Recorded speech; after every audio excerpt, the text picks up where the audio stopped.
So my name is Brad Mora. I am CEO of Spacestation, and we are the largest manufacturer of cannabis beverages, I think right now in the United States. It's still a small world. I consider us what would be at the scale of an advanced craft brewery, but we've successfully taken to market a number of top 5 cannabis beverage brands in California. And so a little bit about myself, worked in investment banking for a couple of years, before moving to Uber, where I worked in strategy and operations, then made a natural transition into beverage manufacturing after that.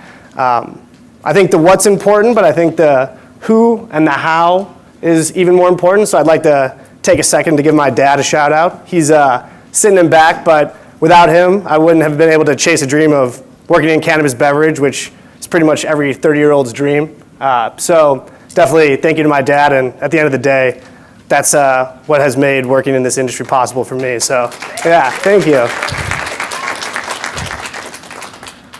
All right, so today we're going to be talking about the X's and O's of actually taking a cannabis beverage to market. As a manufacturer, we see all the different pieces of the puzzle that need to go into place to actually successfully go from 0 to 1 and have a beverage in hand. And so I'll talk about the key things, the key workflows that you actually need to do to get that done, and then some of the watch-outs along the way that I've seen successful companies navigate in order to get their beverage to market. Sprinkle in there, I'll do a quick pitch on Spacestation and then take questions at the end as well. So before I jump into the actual X's and O's, we'll do a quick backdrop on understanding the cannabis beverage market and how I think it impacts the decision-making process when you're figuring out how do I bring a cannabis beverage to market. And so first thing to think about, and I'm sure that this has been covered in great detail today, is why beverage? You've got flower, vape cart, edibles, all which have better margins, higher market share, easier access to market today. And I think the narrative is consistent that cannabis beverage will be the future of how cannabis is consumed. But I think what's even more interesting is that it's coming at a time when there are 2 megatrends that are moving forward in how people consume. One is healthy imbibe, and the other is functional beverage. And what's beautiful about cannabis beverages is that they sit at the intersection of the two. Ultimately, the power of cannabinoids allows you to both have imbibe and functional properties in a drink. And I think because of this, not only will cannabis beverage become a forefront of how people consume vices, but also there's this whole emerging world, especially in the Gen Z population, that is going to push forward just how important cannabis beverage is. So when thinking about bringing a cannabis beverage to market, there's a couple different ways in which you think about bringing, what's important when bringing a drink to market. And I think today, if we take a look at what is already in market, what you'll see is it's essentially a rudimentary grocery store shelf. People are looking at cans, bottles, lemonades, alcohol replacements. It's a shallow category of products that is going to need to go much deeper. And so thinking about the use case for that product, and then all of the different angles at which you can approach the drink via normal beverage formats, i.e. cans or bottles, and then within cannabis, what type of cannabinoids, what function am I chasing? And so all those things need to come into consideration when you're developing that product. Just some watch-outs and things to think about when you're bringing a beverage to market. Cannabis beverage is notably more complicated to get a beverage to market. Ultimately, you're building a national beverage brand state by state. So instead of moving from top down, you got to go bottom up. And that means finding manufacturing in each state. That's figuring out how to market and gain access to retail channels in each of those individual states. And as noted earlier, you're not going to have the benefit of mass marketing channels or a relationship with Whole Foods that'll take you from 50 stores to 1,000 overnight. This is ground and pound day by day until we hit federal legalization, which if you're starting a company today, I would not advocate you wait around for. And so I think the key thing to understand is when coming to market, be well capitalized and understand that this is going to be a slog, but the upside's there because the barriers to entry are high. And those people that survive as the industry grows are going to benefit from large strategic acquisitions and outsized consumer adoption as the industry really takes a foothold from 2% to 10% in cannabis, and then who knows what percentage of broader beverage in general and from the greater alcohol industry. So now we'll go through the X's and O's of the actual beverage development process.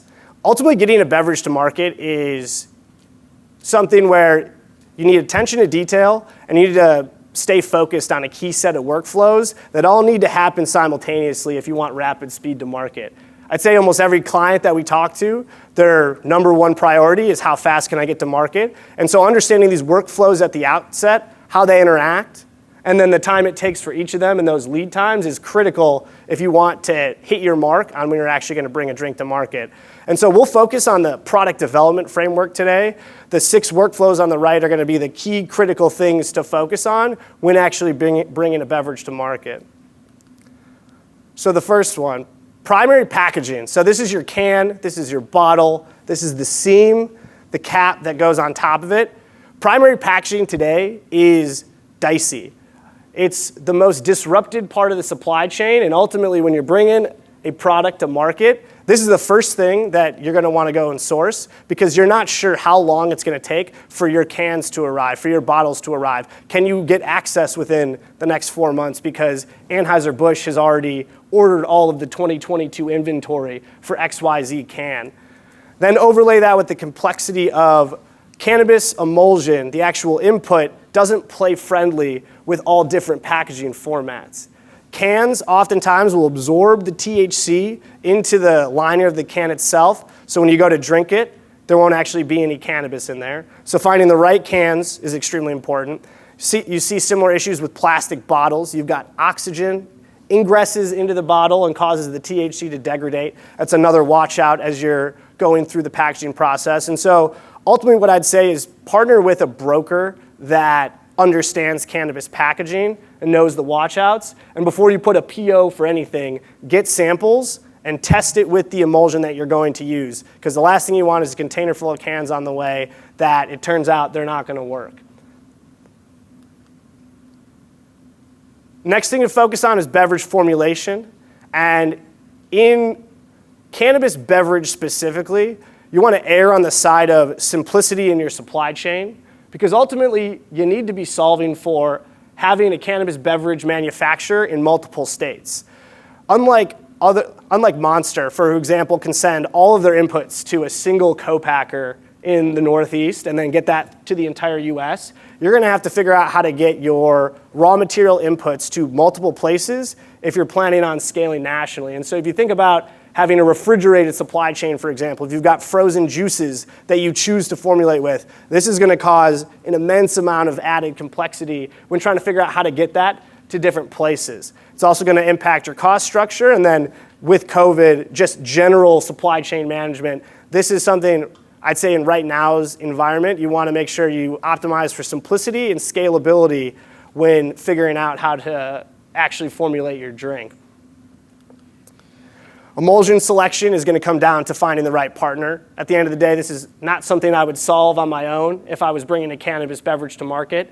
I'd say at the head of the industry, you've got Vertosa and Source. I've seen a lot of other water-soluble products coming from the CBD and moving into the THC space. Some of those not even emulsion technology, different technologies that seem to have different properties, and based on what you're trying to get out of your drink, whether it be clarity, onset time, flavor profile, you're going to want to try everything, in my opinion, and figure out what works best for you, and then figure out what's stable. Because when you look at what your beverage formulation is going to be from the prior slide, that's going to be a mix and match with what type of emulsion you can use. Certain types of juices will knock your cannabis emulsion out of solution and put you in a position where you've just got a bunch of cannabis sitting at the bottom of a beverage instead of in somebody's bloodstream. And so critical takeaway for emulsion is find the right partner, and I would say do your homework and test everything that you can before you make a decision. Labels and shrink sleeves. So the cannabis industry is small, which means you're likely going to have to buy your labels separately from your cans or your bottles. In bigger beverage industry, Anheuser-Busch, for example, they'll get everything printed on cans and then they'll ship that to their manufacturer. You likely won't have the scale to do something like that, given where cannabis beverage is today. And so you have to focus on what type of label is your manufacturer able to use and able to scale with. And so this is a conversation of identifying your manufacturer's capabilities and then building a label solution around that. Because ultimately, again, you don't want to invest in something up front only to find later on that it doesn't meet your needs. This is also a key place where lead times can certainly stretch out longer than anticipated. And so this is a workflow that as soon as you start your primary packaging, you say, hey, I know I'm going to be in a can. Then you also simultaneously start working on your label, because these are two things that could keep you from getting to market on time. Secondary packaging. So think about the box that you pick up a 6-pack in. That's what secondary packaging is. And then the box that those boxes get delivered in are secondary packaging. And so the key takeaway for secondary packaging is watch your costs on this. This is the one piece of the puzzle where I've seen high levels of variability between different vendors. And ultimately, it's going to be hard enough to put a cannabis beverage out to market that you believe is at a competitive cost compared to craft beer and other functional beverages.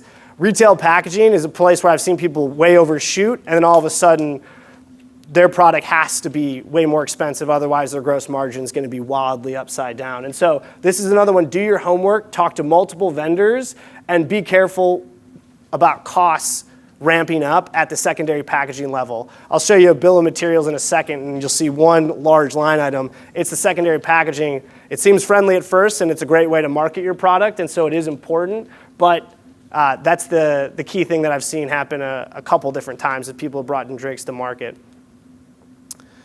So here's an example product development timeline. And the key thing to understand here is run simultaneous workflows. I think the fastest you could expect to get a drink to market is 4 months. I very rarely have seen anyone actually accomplish that. And that's assuming that you've got your concept down. You know exactly what you want, and you're not iterating from the ground up in terms of what is the goal of my product, who am I marketing this to, and why. All those questions are answered. Now we're executing. And so when going through these workflows, make sure you launch everything as soon as possible. And I would say be capitalized that you can put in purchase orders for things as you're going. Otherwise, you're not going to get the attention of vendors, and you're going to be in a tough situation where one of these lead times is going to push you back to 6 months or 8 months. And so you need to be extremely proactive in today's environment to make sure that you're able to source everything that you need to get your beverage to market on time. So here's that example bill of materials. Now what you'll find here is cannabis beverages aren't all that different in cost structure from a regular beverage. The key differentiating factor being THC emulsion and CBD emulsion. So an extra 10 cents per unit. You'll hear a lot from people, why are cannabis beverages so much more expensive than the average beverage at a grocery store? The key factor that drives this is the markup at retail dispensaries, as opposed to being 30%, is 100 or 200% on beverages. It's mostly because they favor a number of other different products that are higher margin and take up less space in their store. And so over time, that will begin to normalize. Manufacturing costs like our own should continue to come down as we continue to scale. And what you'll see is on a longer trajectory, cannabis beverage will be cost competitive with every other drink in the market. And so that wraps up the workflows that are critical to get a cannabis beverage to market. Quick pitch on Spacestation. We're the largest cannabis manufacturer in the world. I think it sounds a little more grandiose than it actually is. As I said, we're essentially what I would call an advanced craft brewery today, but continuing to scale.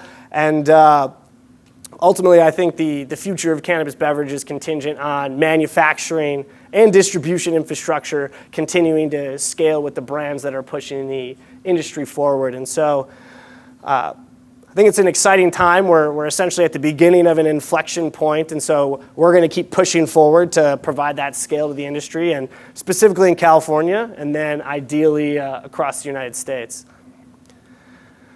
So some closing remarks and just food for thought as you're bringing a cannabis beverage to market. Can't stress enough, being prepared to go get into dispensaries is critical. We've seen clients that are underprepared and production will happen, and then the question is asked about how do I go and sell this? And good marketing can't bail you out of this situation because you need to get into the dispensaries. You have to market to the buyers, build a relationship with the buyers, build a relationship with bud tenders, because ultimately they're actually your sales force.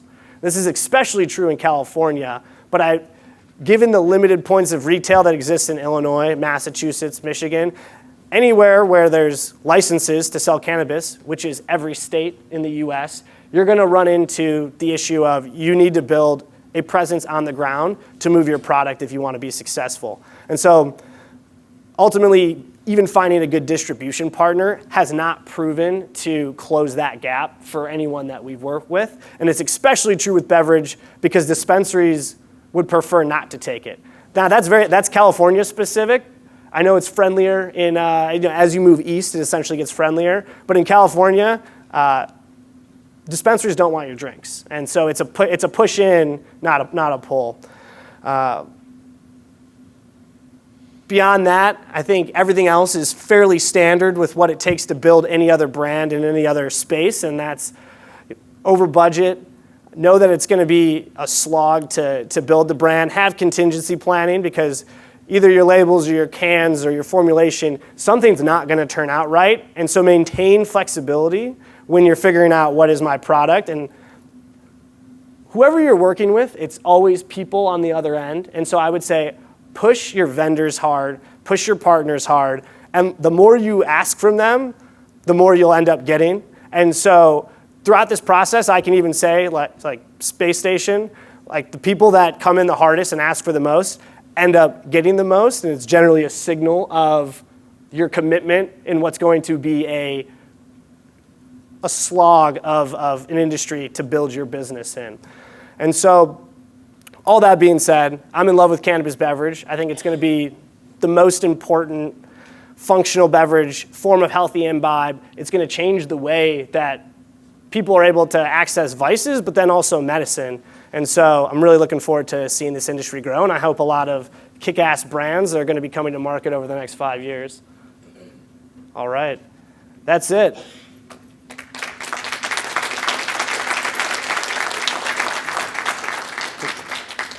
Any questions?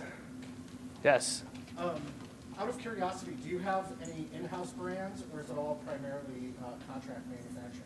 At the moment, it's all contract manufacturing. We had a bout of doing in-house brands, and then that there was, I would call it not necessarily conflicts of interest, but just a lack of focus. And manufacturing for the broader industry, I think, takes enough focus as it is, and then building a brand is an entirely different exercise. And so we ended up selling off that piece of the business just to focus on manufacturing as a platform. Yep. I saw briefly that your bottling line is growing quarter to quarter. Sure. What are some of the challenges you're facing when it comes to your bottling? Bottling, the biggest challenge in bottling is there are no stock CR, so child-resistant closures that can hold carbonation.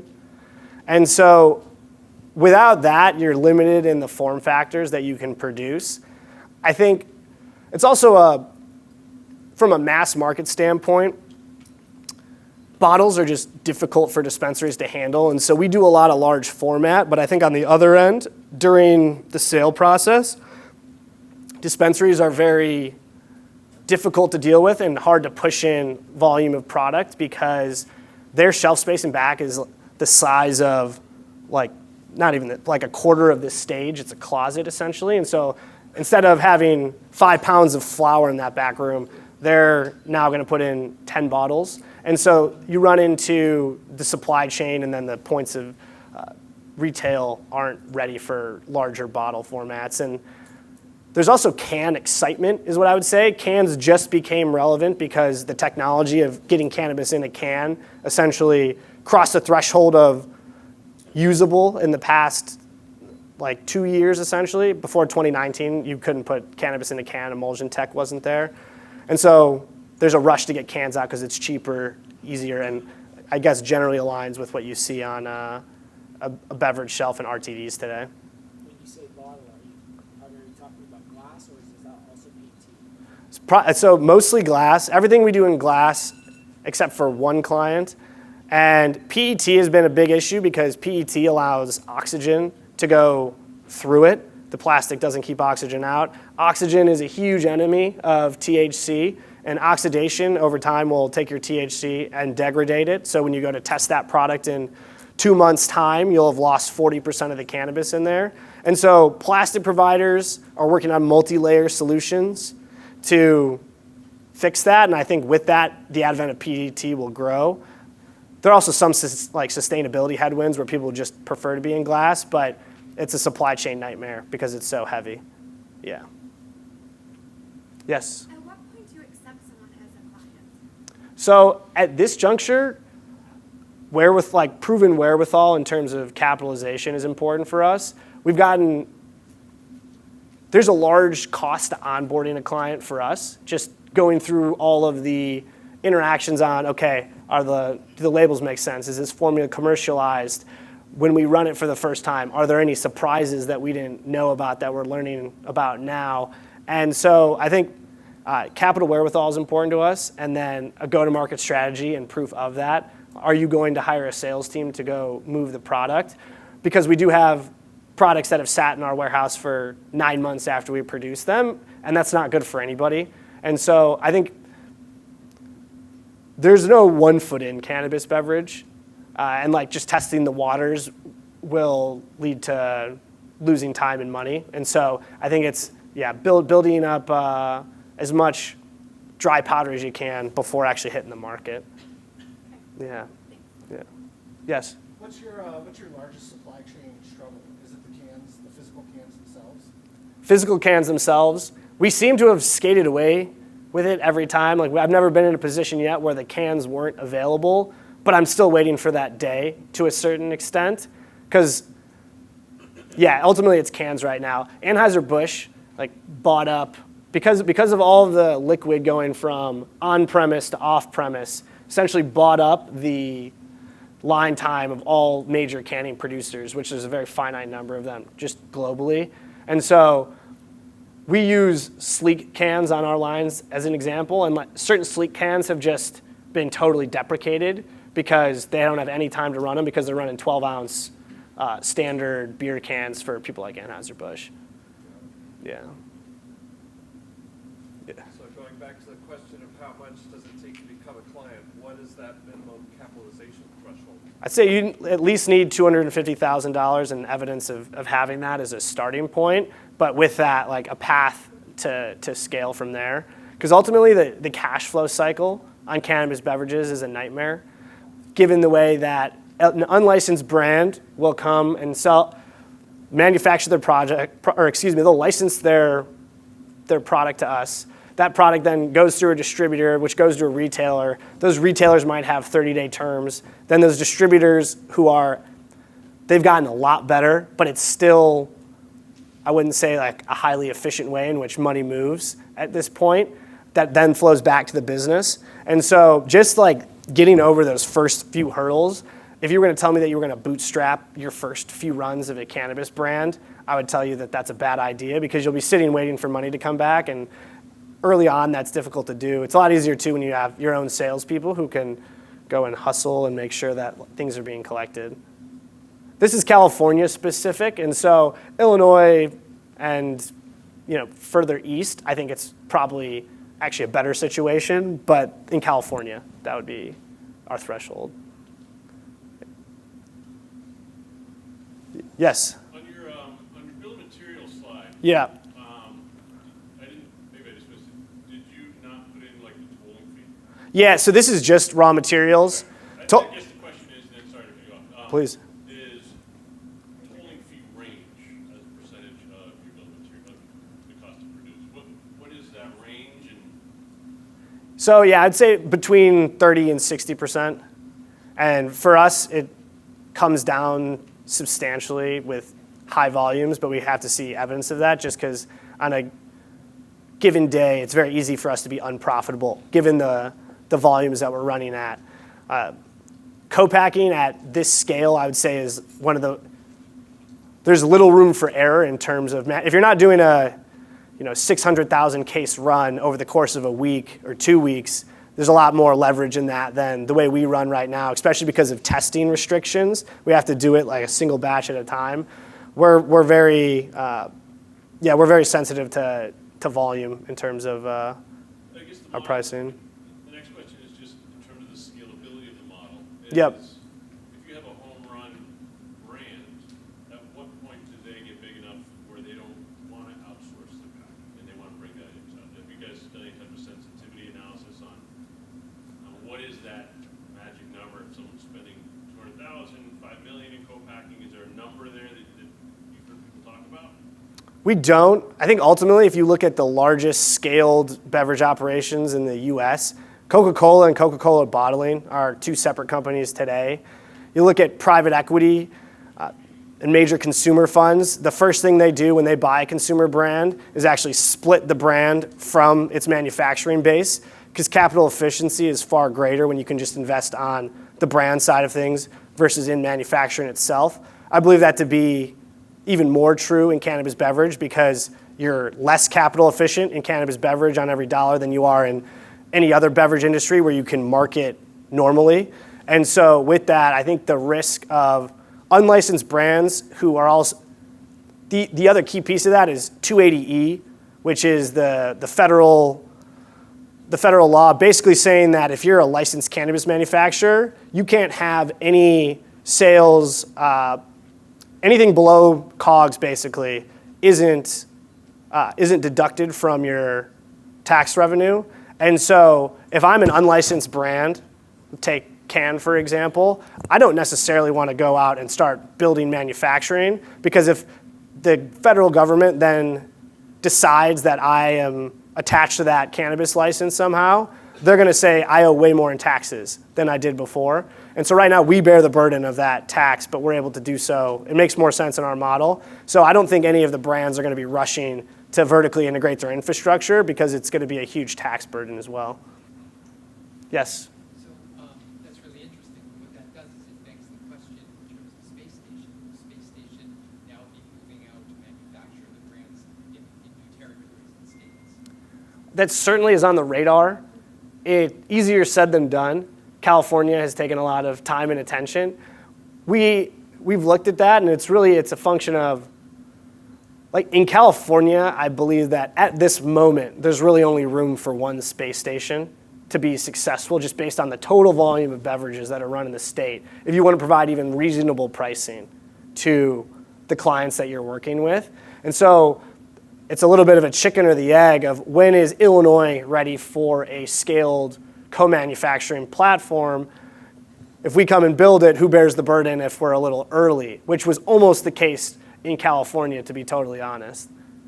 So on the radar, and we're figuring out there's not a ton of efficiencies and scale other than the IP and the know-how of having built it and the relationships with brands themselves that lends itself to going and doing it in Illinois as well, as an example. So yeah, TBD.